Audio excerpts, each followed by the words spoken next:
Hey, welcome to Car Guy Confessions, brought to you by ARP. I'm Jeff Smith. This is my car buddy Cam Benty and car builder Steve Strope, and we're going to tell you some stories. So welcome to another episode of Car Guy Confessions with Jeff Smith, brought to you by our friends ARP and ARP Dash Bolts. Did I get that right? ARP Dash Bolts.com. Yes. All right, welcome to another episode of Car Guy Confessions with Jeff Smith, brought to you by ARP-Bolts.com. Do them again. Do it again? That was terrible, wasn't it? Because you forgot what the show was. That's okay. Hi, I'm Tim. I have no idea what I'm doing. All right, welcome to another episode of Car Guy Confessions with Jeff Smith. We have a special brought to you by the guys from ARP-Bolts.com. Randy Lorentzen, photographer extraordinaire. We had such a great time. Part two, that we had to come back and do this again. This is brought to you by ARPbolts.com. Our friends there. ARP-Bolts.com. Thank you very much. I missed the dash, right? Okay. It's ARP-Bolts.com. Okay. We'll start with you, Cam Benty. Yes. Cam and I go way, way back. Do you remember where we met? Because they're old. I don't remember where we met. I remember exactly where we met. We met. Really? Remember John Asher took us to the street races down in downtown LA. Remember you were doing a story. I did a story for Auto Week on it. That's right. That's when I met you. You were the new guy at Carcraft, the job that I had missed out on. That I beat him out on. I was a dragster. Rick Vogelin waited 6 months to pick somebody. At 4 months, I was out. Little did I know. But anyway, so I met you at the They had cars then? races. Yeah. It was 1979. Right. So we were up for the job at Carcraft when Al Kirschenbaum went to Hot Rod. Yes. And our careers have interwoven yes. ever since. So that's been what? 40, that would have been 79. 79. 42 years. So Yikes. am I right on your I was left? just reading stuff at that point. He was in diapers when we were doing that. Steve Strope. I'm so not a part of this conversation. Met Steve at, what year was that? Ooh, I'll tell you when you met me. You met me at the Hot Rod Magazine Super Nationals in Canfield, Ohio in 86. 86, okay. I annoyed you in your golf cart then because I was asking why. Do you remember what we talked about? Because I do. No, of course not. Oh, I know. I know, because I was just another annoying subscriber at that point.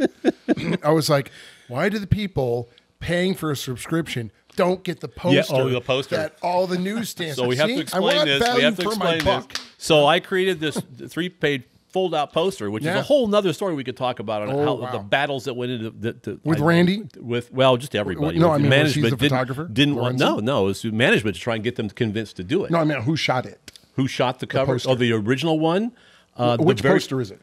Well, the first one we did was the Limefire car. Oh yeah, that was a great one. And that was just a regular shot that I had my art director lay out. Would this fit in 3 pages? Because the height dictated the width.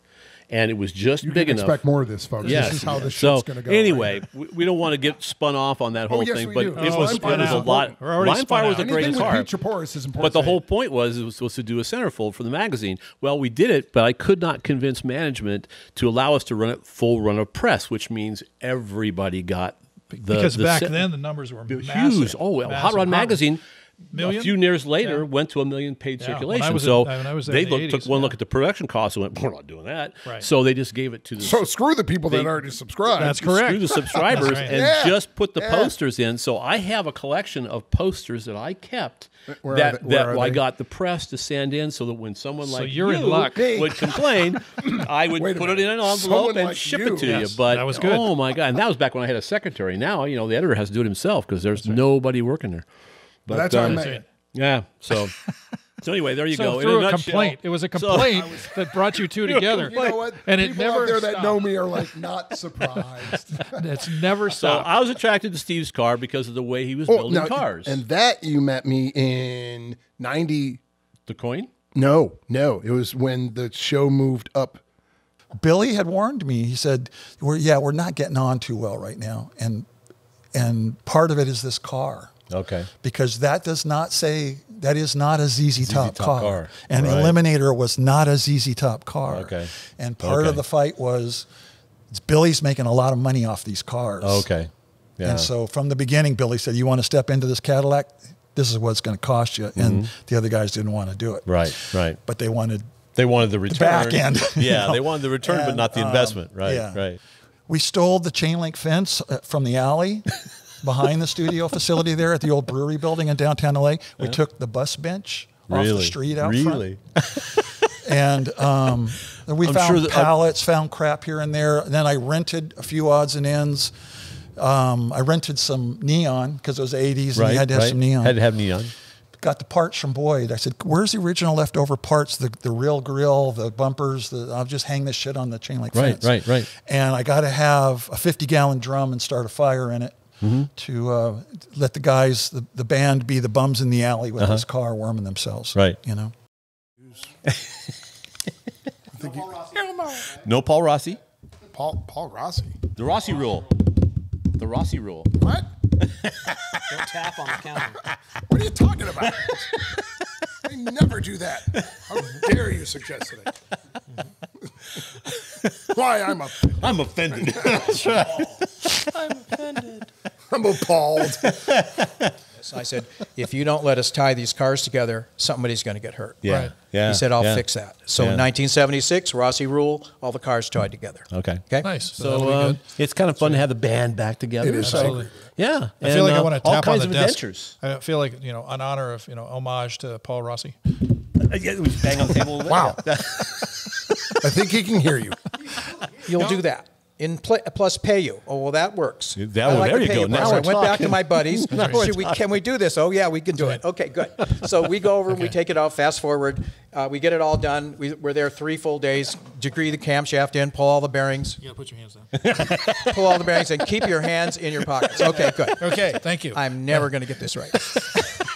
We like the emphasis, just not Yes. the... That's why they don't give lunch breaks to Italians in a factory. They got to retrain them. Okay. So anyway, so I got it all done. We got it all done. Me and my 2 high school buddies, who are still my friends, believe that or not. And what did you do to the car? And I said, I'm just rearranging a few things, Mom, like the weight. So we cut every bolt that went past a nut off, threw that in the garbage. We took every rod that was in there, turned it on a lathe, put a tube in it, welded it up, painted it black, and we moved a huge amount of weight to the back of the car. Yeah. Right. And please don't bang on the table. I'll get this maybe at the end of this deal. I'm sorry, guys. And we had to light it all. So we had all kinds of lights and big generators, like a minor movie set looking thing going on out there. And because of the previous experience there with that concept car, I no longer tolerated $2 million liability policies. I demanded they get at least $5 million liability policy. And Ford did. And so we're doing that shoot. I was up on a ladder because the camera was like a 8 or 10 foot ladder. And then I had the camera up there. So I'd go up and then, push and drag the camera out of the way and have the camera open, walking with the cable release. So one of the times we're doing this, and now it's 3 o'clock in the whatever it was in the morning, and I heard this big bam, and then the sound of breaking glass. Oh no! And I thought, what the hell? And I look over in the darkness over here, past one of the generators, and we got these big cables running from these big tag-along generators, and there's a guy laying on the ground like this. And it's like, oh shit! And then another guy that's like ready to pull his hair out, freaking out, kind of running the length of his body back and forth. And so I ran over there, and there's blood coming from this guy, Yikes. And I thought, oh my God, this guy tripped over the cables walking onto our set. He's done a header. And what made it look worse, especially in the darkness, was the breaking glass was they had been out partying, and they're in their mid 40s or something at the time, and a couple well-dressed guys, and gone to some wine tasting thing, and he had a bag full of all these bottles of red wine that had broken, and now there's red wine everywhere too. But he is bleeding, And so I screamed to everybody, this guy, we got to, and so everybody comes running. And for whatever reasons, I still don't know, I looked at my watch, and I was screaming at, you call 911, you call the fire department, you call, just screaming at everybody, call the police department, wherever you can call, everybody call, we need help. And we rolled the guy over, and myself and this other guy, and the guy does this. And then he starts flopping like a fish, and he turned as blue as the sky, and his eyes rolled back in his head, and he went,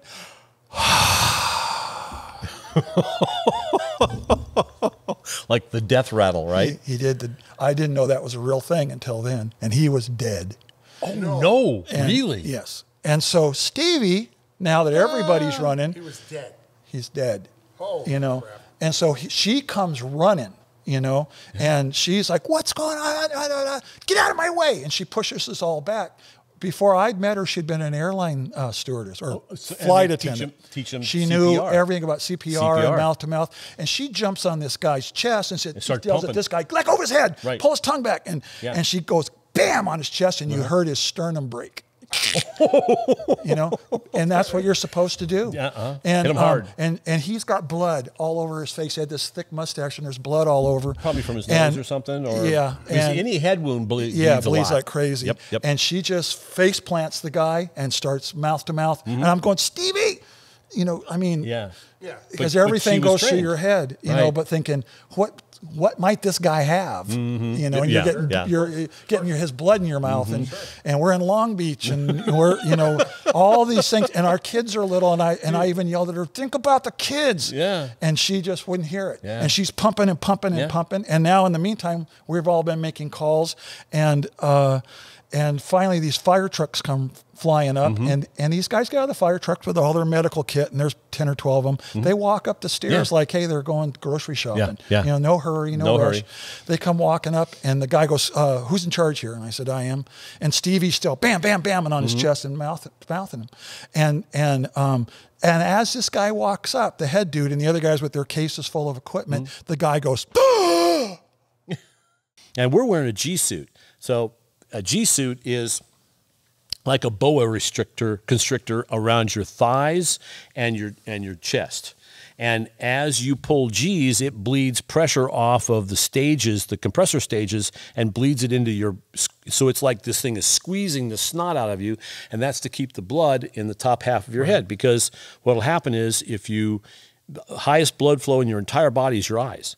So we were talking about this ahead on the flight, or before the flight, that because I was asking him about G-lock, and he says, well, there's several stages to it. The first one is if you're pulling, you start pulling a lot of G's for a sustained period of time, the first thing that happens is your eyesight goes from color to black and white.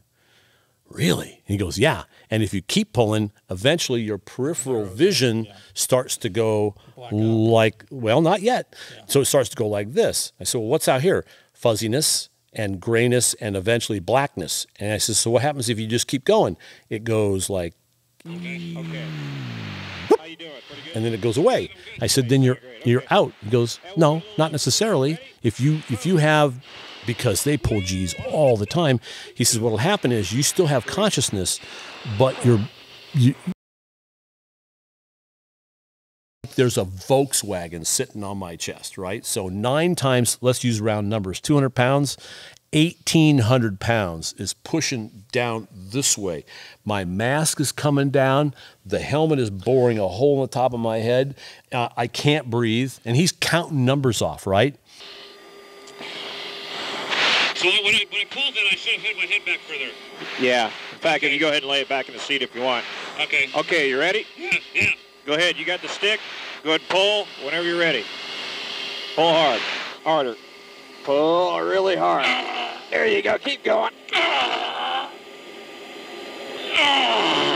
Okay, I got it back. So we're talking. He goes, now look, we're going to be pulling some G's in this aircraft because it's rated to 9 G's. That's the maximum that you can pull.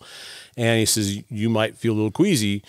Whatever you do, don't yak in the man's airplane, right? So, yes, sir.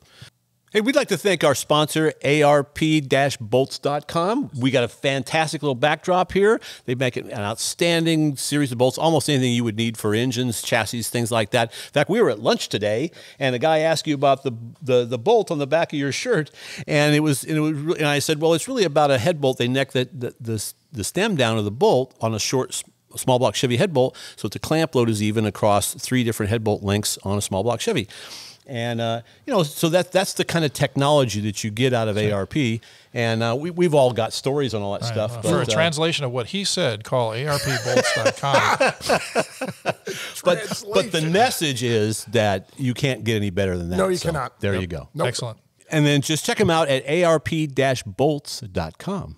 We'd like to thank our friends at InTheGarageMedia.com. They have 3 fantastic magazines. They've got Classic Truck Performance, they have Modern Rotting, and my favorite, All Chevy Performance with Nick, my buddy Nick, is the editor. Biased. So Correct. yes, of course. Yes. But they're doing print media, which is of course our favorite. So In Tangible color and magazine. everything. in color and everything, and you can get your car on the cover of one of those books, which is Right. a fun that's a deal. lot. Great tech. Great Written tech. by you know, and others not always that are written by me, but yeah, yeah, Not yeah. always written by me. That's right.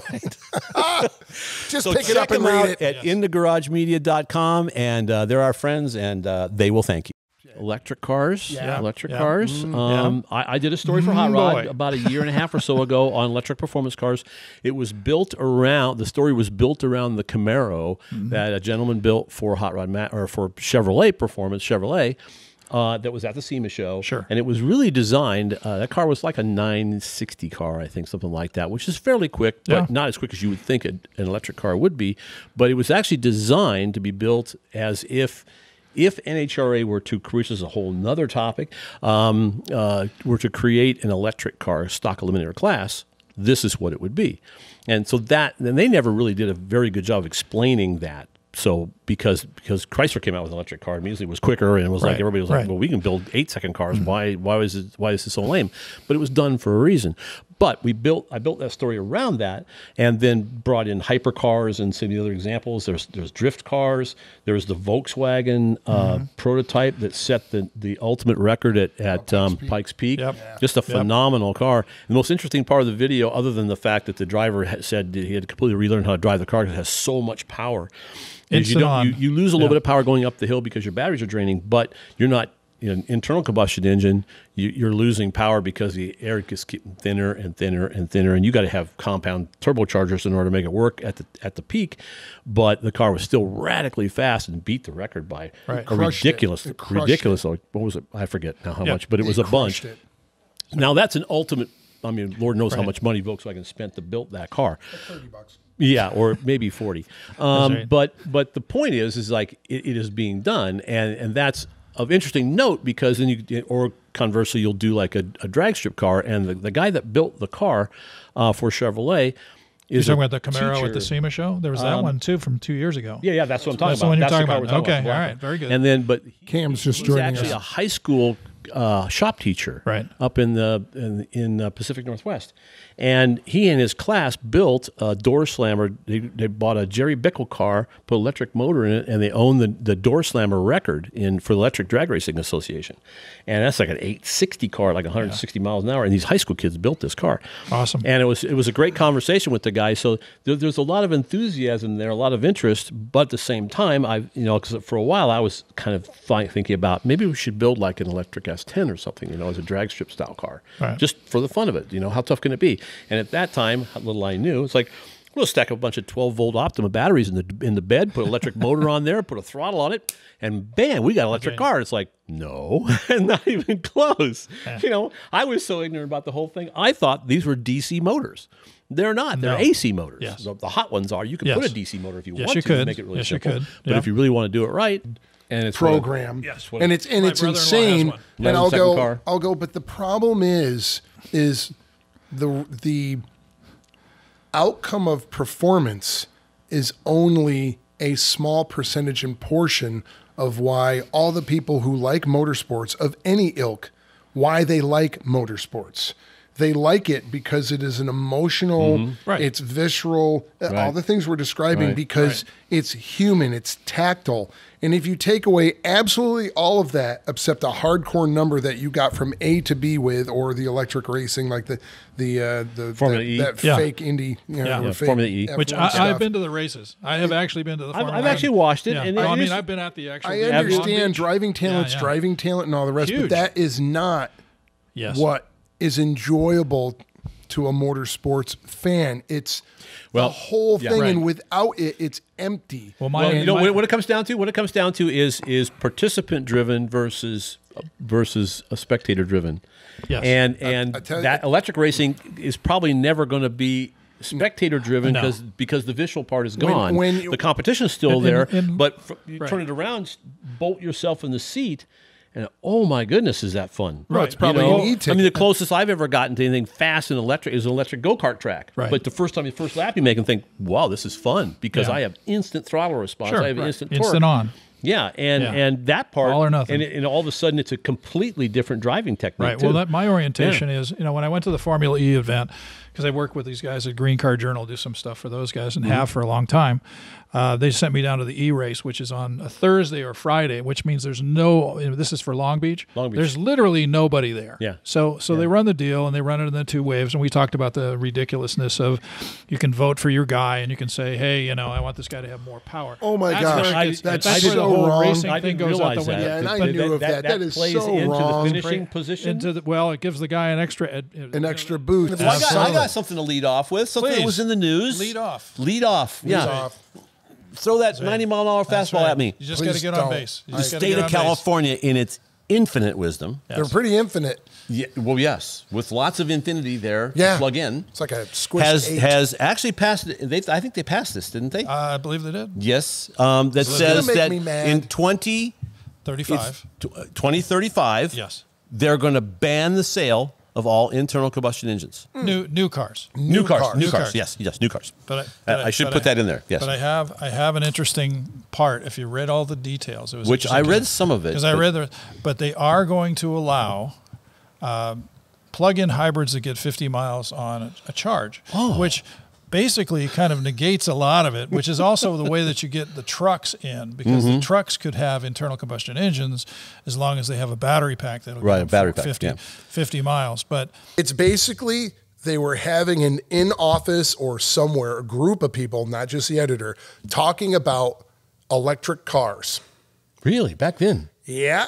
Really? And it was fascinating to read because one of the other guys in the round table said something that I've said. They go along the lines of, well, I hope these electric car people understand that batteries don't make power. You're going to have to go have a coal-burning electric plant make the power, and you're no better than anybody else is. And there was a bunch of other really interesting comments. So that got me to reading just because I was fascinated with how relative that is right now. Yes. Fires with electric cars. Yes. So let's talk about that one because they do have fires. They do. That's right. Oh boy. And we talked about some of the technical reasons why they have fires. Should we tell that story? Sure. Okay. Why do they Okay. have I will hide. We're gonna dive I will right into hide the identities of the people involved, so we don't want to necessarily embarrass them. We don't. Major big three manufacturer.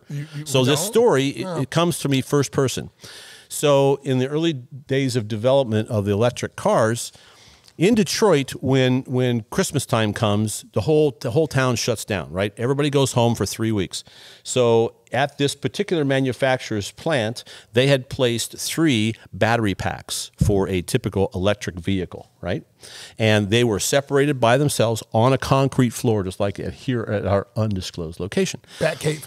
And Batcave, yes. So everybody goes to home for Christmas, comes back, and there are only 2 battery packs now, and a smoking hole in the middle of the floor. Because what happens, and this happens in any kind of electric Do they car. spontaneously combust? Like the drummers from Spinal Tap? Sort of. So what happens is, if this pack is not just like a bunch of 12-volt batteries. That's not what it is. It's more like AAA batteries, right? They're little individual, they look like AAA or AA batteries. Okay. And there's thousands of them. Like cocktail weenies. Yeah. Right. So what happens is if you've got a hot battery over here and a cold battery over here, the little electrons are just like an ant farm and just go zip right over there, right? An ant farm. And what happens is if you don't control that electronically, because they break them up into packs. Is that like lightning?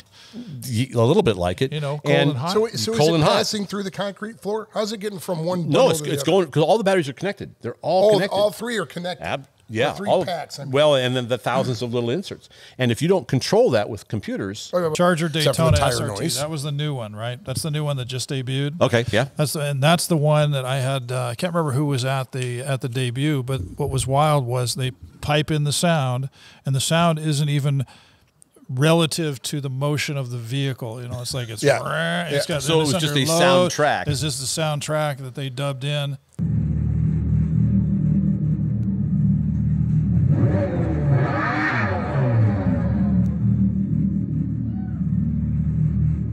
How are you going to generate a cafe standard? You're going to have to have something with 70 miles per gallon to be able to offset your truck that can barely do 21, 22.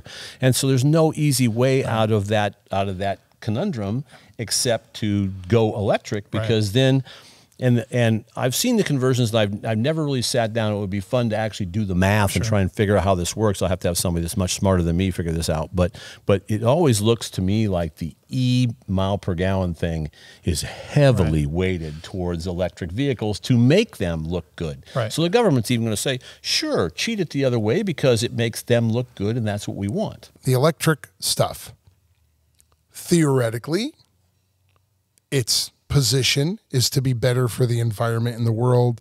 Let our grandkids have bunnies and eagles and fresh fish in the ocean and everything else.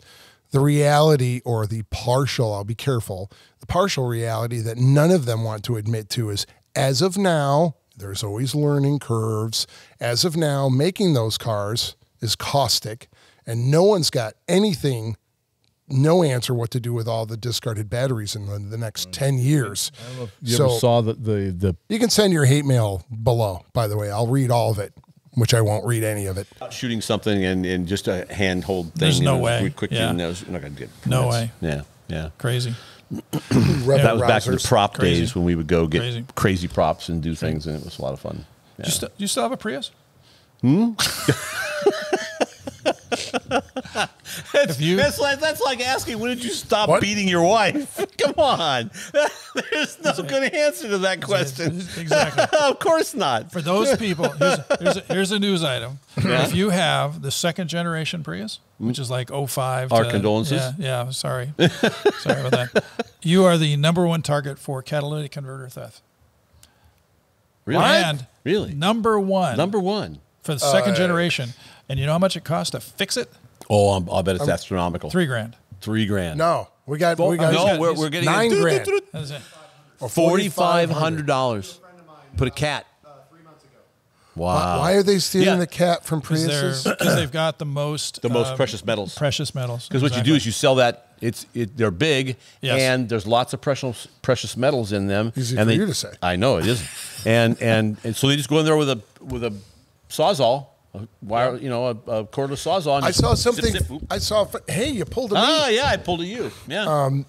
I saw something on one of the feeds, Instagram or Facebook. Somebody, I guess their town was, a lot of people were getting their catalytic converters stolen. Mm-hmm. Yeah. So he painted on the catalytic converter. Actually, he painted the bottom of the car. Said, "Get a job."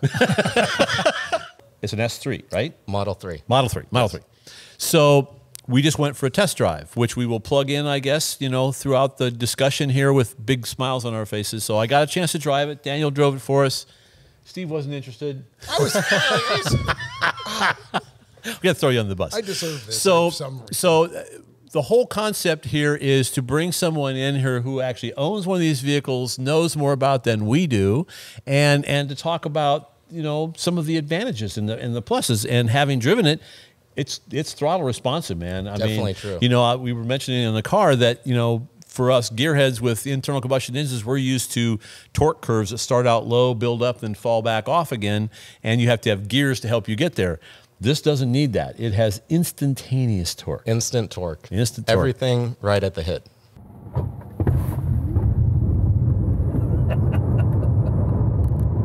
And that's 60. Yeah. So, yeah. They run pretty good. Oh, heck yeah. There's no question. Yeah. Do you want to do the counterpoint now? You know what? There is no real counterpoint. I've said enough. Well, I'm not anti it at all. I just don't want it replacing, though, obviously as a commuter. And again, I've been in these vehicles. I haven't just hated them from the sidewalk, even though I do hate them from the sidewalk. I've driven them, and they're extremely, just like riding in it tonight, it's extremely comfortable. It is mildly disturbingly quiet. Yeah. I'm sorry. Which is kind of nice. It's something, but I guess that's what the stereo and Metallica is for. But this extra demand, not only is there billions of dollars being put into it, but some of the smartest people we have in the state, our engineers are working on these problems right now. So, you know, you mentioned leftover batteries from the vehicles.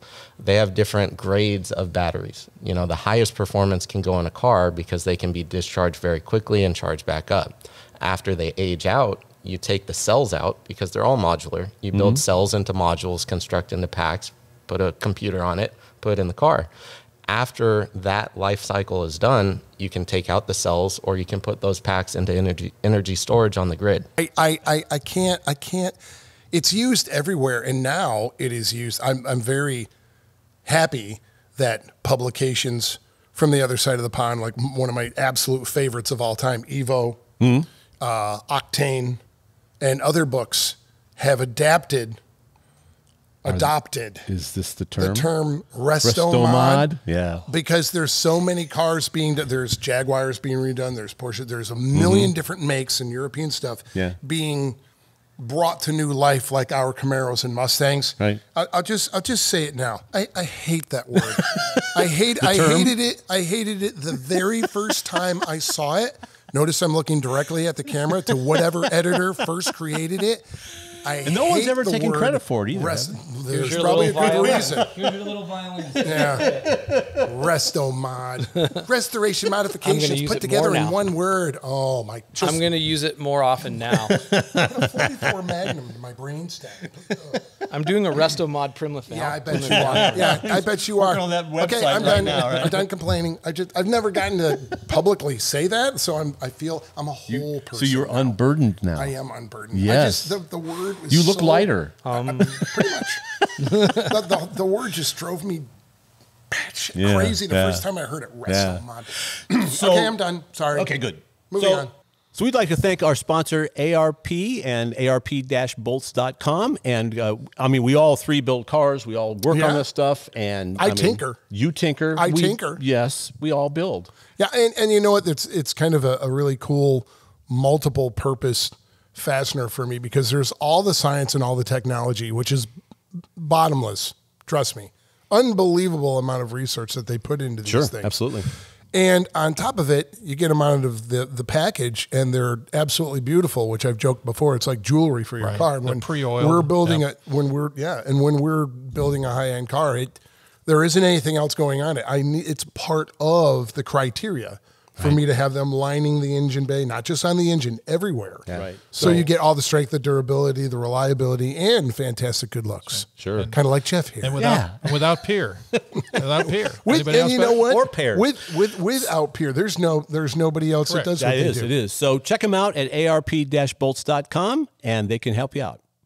So we'd like to thank our friends at allamerican.com. They make some fantastic suspension pieces, coilover shock conversions. We put one on my Chevelle. Outstanding little piece of operation. I just did a story on an El Camino. On an El Camino, that's right. And it's running a hot rod. Look at that. Yeah. So, and then I think there's a little promo. There's a promo code, CarGuy10. So when you're online, put in CarGuy10, and you will get 10% off. Look at that. Well, that's not bad. And we don't expect you to send any part of that back to us. No. So I think we should really push that, right? You know? Absolutely. So you're on your I'd like own. some. You're on your own.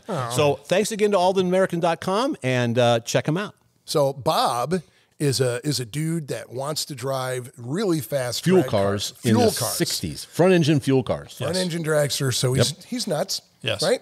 Yep. And wants to do this, and he's actually very, very good at it. Yes. And his the freight parents... train. The freight train. Freight train. Was that the car Which is you a ran? twin engine. Yes. The That twin was engine. the car you ran? His parents I didn't realize completely that. forbade it. Yes. To the point of... That's right. They forbade it in every way, shape, or form. So he donned a helmet, and every weekend at the track, he was Floyd Lippincott Jr. Yes. You get anybody who, and they're one of my favorite cars, and they're still stick welded pigs, but they're just so cool. They're cool. Talk to anybody who's owned a Lamborghini Countach. They are horrible. They're horrible. And you don't even can't fit take in a it. fender off one of them and put on another one because they're all handmade. They're all handmade. Here's a perfect example. Lamborghini back in that day was a big hot rod shop. You weren't getting perfection. You weren't getting it. You weren't getting ergonomics. Yeah. You weren't getting even an air conditioning unit that even worked. Right. You were getting the worst foot it was pedal positioning you could possibly imagine. And most Lambos, again, I'm not bashing them. It's my favorite car. My number one car amongst all is the Miura. Yes. But it's like steering a tractor. The steering wheel's horrible. Yes. But it doesn't. Ralph- but here's the deal. Cramden It driving doesn't position. matter. Look at it. Yes. Look at it. It's It's just sexy as sex right. on wheels. Right. So people were willing to pay a crap ton of money to own the coolest looking thing on the planet, and it didn't matter if it had wind noise and you could the carburetors lit on fire, which it did. Yes. Yeah. And your sitting was horrible. Yes. And in a Countach, you put the window up and you lean out on the freaking sill to even Tilt back your the head. thing up. Nobody cared. Why? Because look at it. And I did this. I was acting newbie to the Mopar world. Yeah. Obviously know how to tinker, but newbie. And I go, yeah, this thing, when I found this thing, really cool car. I thought these lines were neat, and I love that 4-bucket seat inside and stuff. Right, yeah. And the thing is, it had this big Hemi. Oh no! Yeah. And I saw, I Your saw, eyes get really big. oh yeah, they went, you what? You what? And I go, well, the guy who sold it to me said that wasn't the original motor in the car, but he wanted it in there, and I made a deal with a guy, and he put it in a boat, and so I just ran this. This is a really good, reliable 360 out of a Cordoba, And they were all going, Oh yeah, you hooked them by that time, right? No, the best part is I'm walking around the show field. You're and it's hearing like, the "That's story. guy that-" You get most of the credit for the swimsuit issue stuff, when I had nothing to do with Credits in air quotes. it. Well, credits because I was the editor at the time the book came out. By the time the book came out, but Pat was the editor. Oh, remember Randy was telling us, Lorentzen? Yeah, you have Randy to told go all the story. Watch the Randy Randy Lorentzen Lorentzen. thing about how he was doing it secretly on the side On the because side. Canal was going to make it wonky. Because people wearing masks. because and essentially stuff. Pat, they told him not to do it, and he did it anyway, and it was wildly successful. It proved that he was right, but he was gone by that time. He was not the editor anymore because we're talking about insubordination. So we have to get serious here for a couple of moments because this is important stuff. So there's some stuff happening out there in the real world where the government is trying to tell us really how to be hot rodders. And this is serious stuff. So the EPA has decided that if you have a car with a VIN number on it, which is just about every car ever built, that and it happens to be an emission controlled vehicle, that you cannot turn that into a race car. Okay, so that's a what VIN number, and it's got emissions control. And emission controls. So, in other words, you can't take a vehicle with emission controls, like an 82 Camaro. 82 Camaro, and turn it into a race car that you've then somehow violated. Well, you've eliminated the emission controls, right? Which is fine as long as you're going to only run it in off-road. They don't recognize the distinction between on-road and off-road. They see it as the same. Over the hill. Off the cliff. We have photos. I have photos of all of it being drug out of there. But anyway, so it gets hung up on these pilings. Car's still running. It's out of gear, obviously. The lights are on. It's 11 o'clock at night, and the car's hanging there. So it's like, what the heck? So we ended up getting a tow truck to come out. So the guy comes out with his tow truck, and he starts trying to pull it up, and we're saying to the guy, literally his tow truck is on one tire. He's like literally like this, trying to pull it up out of the deal. And I said right about that time, the cable might, and that's as far as I got. And then it goes. The episode of Chips, they wanted to crash a 55 Chevy, and they picked mine. What did you do? And I was insane enough to say, sure, that sounds like fun. And then went and watched them when they filmed it. What's wrong with you? It was the hokiest thing I've ever seen. So the classic. One last thing, and then we'll wrap this up. So the classic cliche in Hollywood is the star has his chair, right? His director chair, and it's really high, and then the co-star has a lower chair. And I always thought that was a cliche. That's not possibly right. Get there, and what was Punch? Yes. Eric Estrada. Eric Estrada has the tall chair, and then the blonde guy has the short chair. Yeah. And there's a great story about how he can't drive a 4-speed. So I had to show him, like showing with your girlfriend, how to shift the car and drive the car in this one scene where we all had to move 2 feet. Yeah.